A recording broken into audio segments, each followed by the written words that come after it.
if people don't like who you are authentically, those are not your people, and that's okay. What good does it do to step out into the world pretending to be someone else? I guess that's why we don't choose authenticity sometimes, because it will inevitably cause shifts in our life to happen, and that can be uncomfortable. Hi, I'm Simone, and this is the Happily Self-Conscious podcast, the show where it's cool to be self-conscious. As a personal development enthusiast, I love to learn how I can become better in all areas of life, and I want to share with you transformative tips and tricks to help you also become your best self. Together, we'll learn how we can become more self-conscious. Let's do it.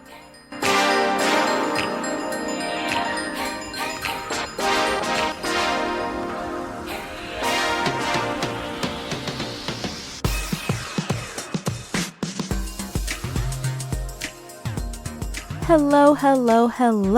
Welcome to episode number 2 of the Happily Self-Conscious podcast, where it's cool to be self-conscious. I'm so grateful to have you here with me today. It's a beautiful day, a great day to talk about authenticity. But first, before I get into it, I did want to make sure that I reminded you that if there is something that you have been wanting to do, a project that you've been wanting to start, take that next step and get started on it. Even if it's a small step, just make a little bit of progress today.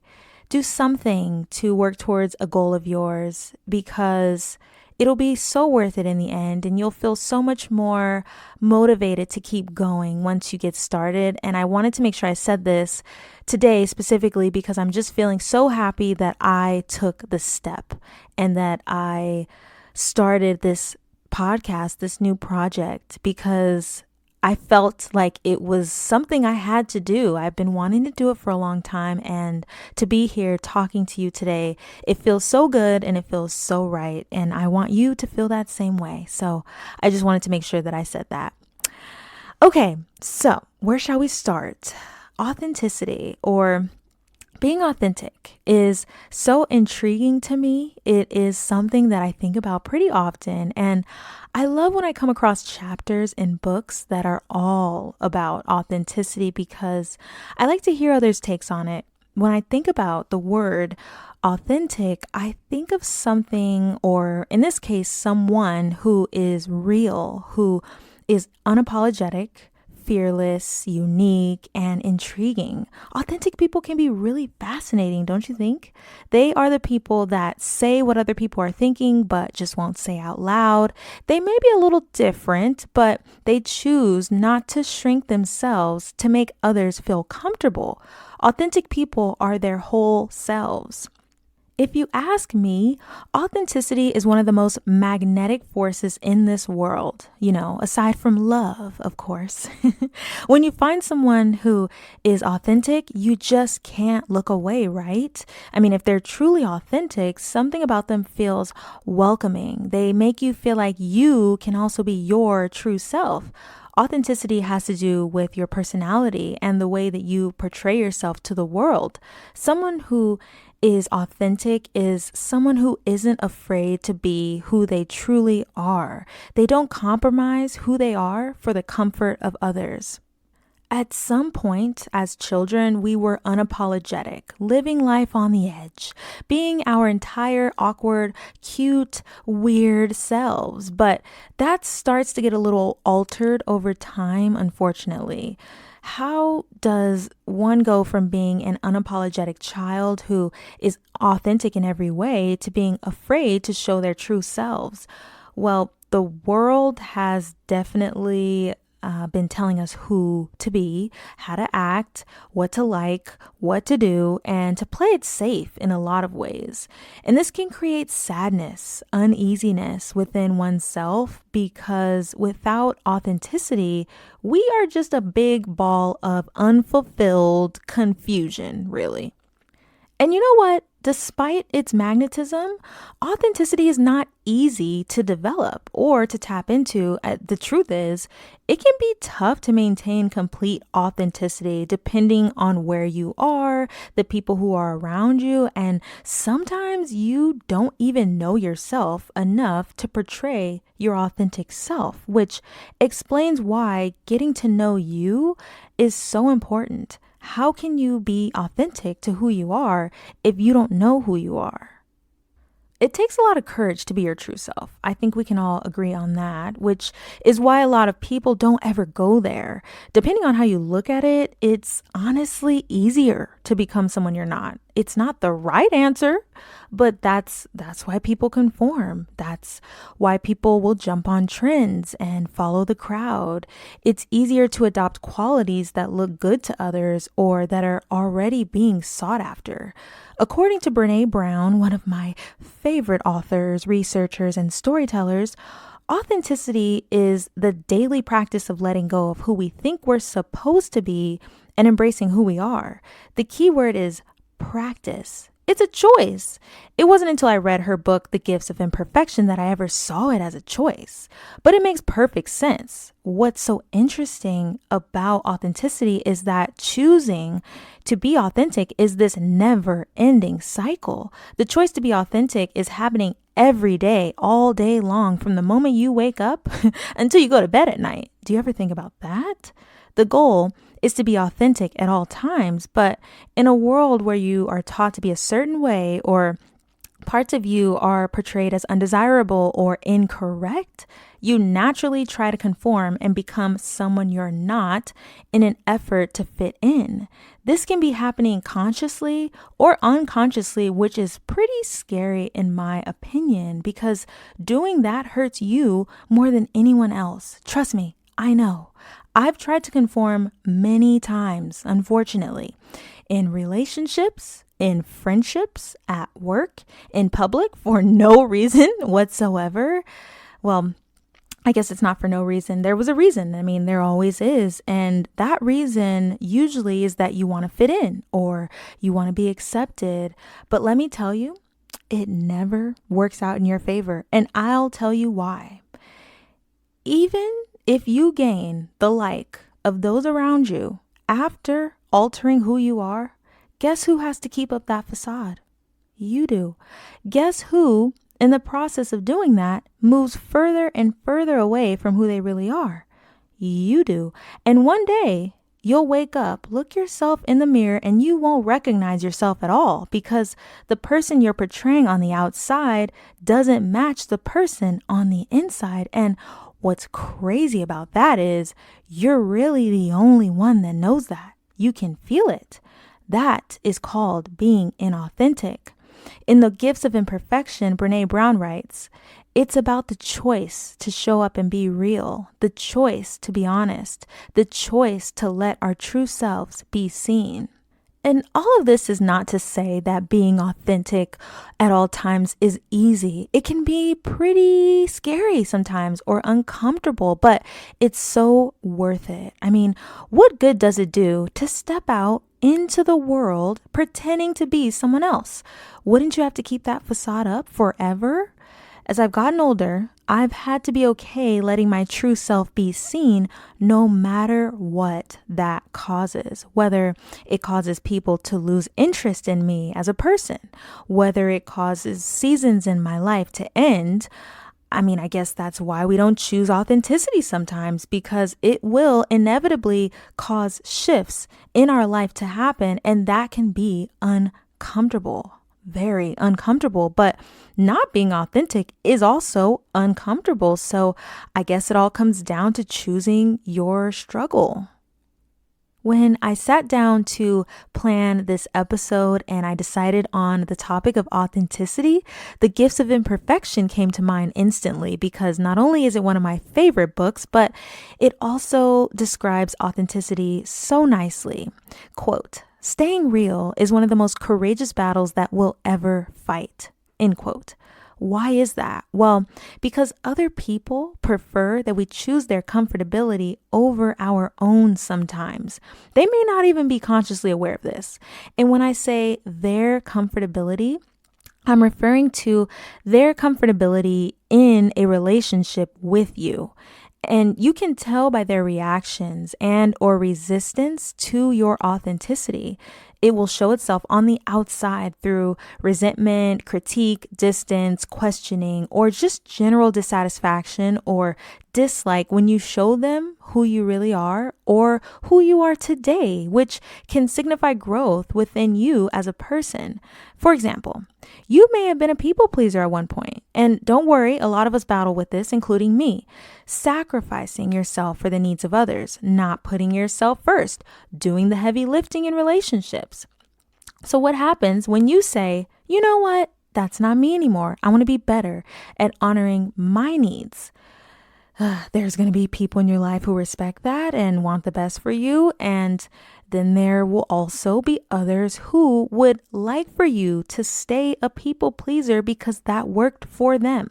They got everything they wanted from you without having to do much, without having to take a deeper look at themselves.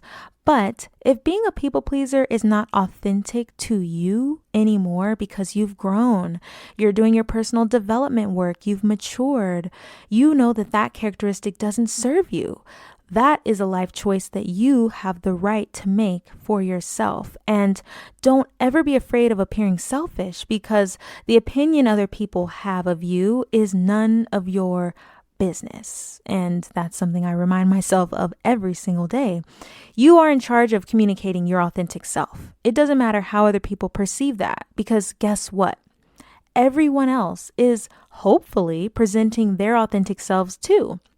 Everyone has a right to do that. Everyone has a right to change who they are. Change is inevitable. But unfortunately, despite all of us craving authenticity deep down in our core, you deciding to change yourself for your better good or deciding to be all of who you really are can breed negative reactions from others.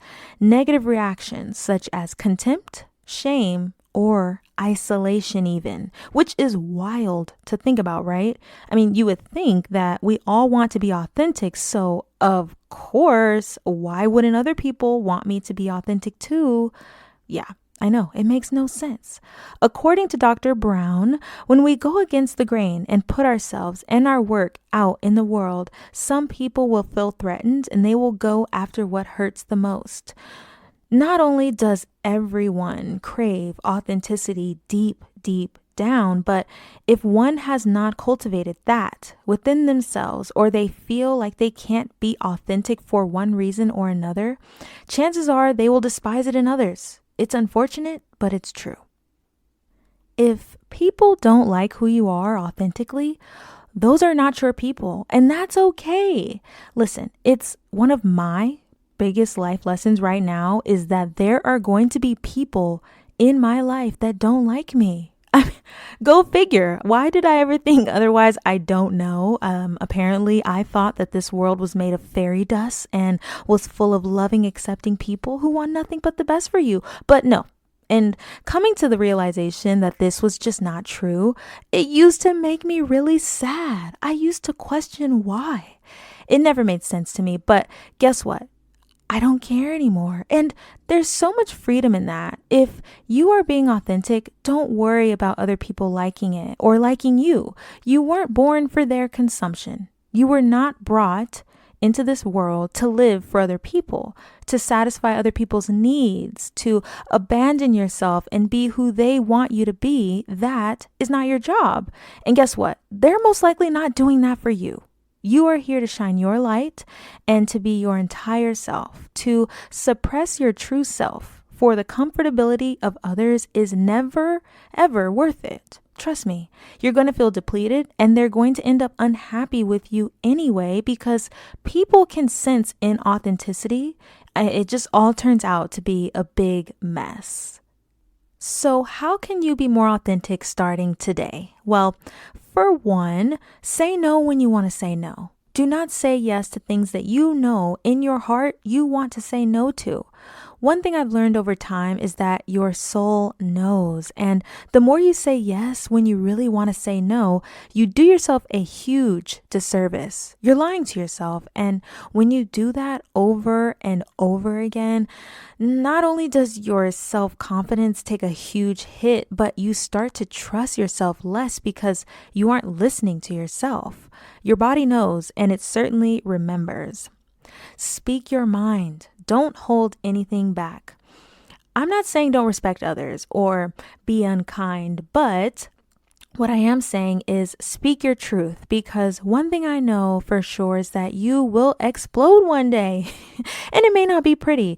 If what you truly want to say is going to possibly rub someone the wrong way today, it will probably rub them the wrong way in 2 weeks when you explode. So why hold it in? Say what you feel, obviously, in a respectful way, because you are the only person who suffers by withholding your true feelings. Except that you can't please everyone. Can I get an amen? I'm talking to myself with this one. For sure. Pleasing everyone is impossible. It will never happen. Accepting who you are and portraying that person to the world will cause those who are not supposed to be in your life to fall away. It's sad to say, but not everyone is supposed to be around forever. And sometimes they are just not meant to be in your life in the same way as they were before. Their influence in your life and the place they once held has changed maybe, and that's okay. That's life. It's not always easy to deal with when you're going through those life changes, but change is inevitable. Identify what you value in life and what you believe to be true. This is something that I've been doing a lot more since being in therapy, and it really helps to have a starting point, a list of values that you can always fall back on. Identify what you value in life, what you value in relationships, what you value in friendships, at work, etc. These values, they act as non-negotiables. They're things that you will not budge on. It allows you to get more clear on what you like and what you need, what you expect out of life. So far, for me, having identified the things that I value in life has allowed me to stay on track so much easier. I sat down in therapy a few weeks ago, and my therapist had me write down a list of attributes that I value in a romantic partner. It makes things so clear, and a lot starts to make sense once you do that. You get really honest with yourself, and you're able to make better decisions because you have a blueprint in front of you. If and when you try this out, I would imagine that you would be less willing to force things or to try and hold on to things that don't serve you, because the reality is, if the values aren't consistent across the board, it's just not for you. So all in all, don't trade your authenticity for sadness, anxiety, addiction, or resentment, because that's truly what happens in the end. I hate to say it. While you're conforming, it may feel fine in the moment. Things may be running smoothly. You may feel like it's all working out for the better, but the longer you suppress your authentic self, the more uncomfortable you're going to feel on the inside, and you can't escape that feeling. You can't run from you. Yeah, sometimes conforming or suppressing your authenticity can feel like the safe thing to do in the moment, but you will soon feel unsafe in your own body. With all of that being said, practice being authentic in every moment as much as you can. I know I am. Rather than being afraid of the outcome of doing that, be more afraid of what you will feel like if you are portraying an inauthentic self. I will leave you with this quote, one of my favorite quotes of all time. Be yourself. Everyone else is taken. So good, right? It's classic. It never gets old. The only person who can be you is you. You are the one and only, the best that ever was, the best that ever will be, and who better to do it than you? If you enjoyed this episode, be sure to click the follow button so you don't miss future episodes. And if you see another one on the list that you think looks interesting, take a listen or just download it for later. I'll see you next time.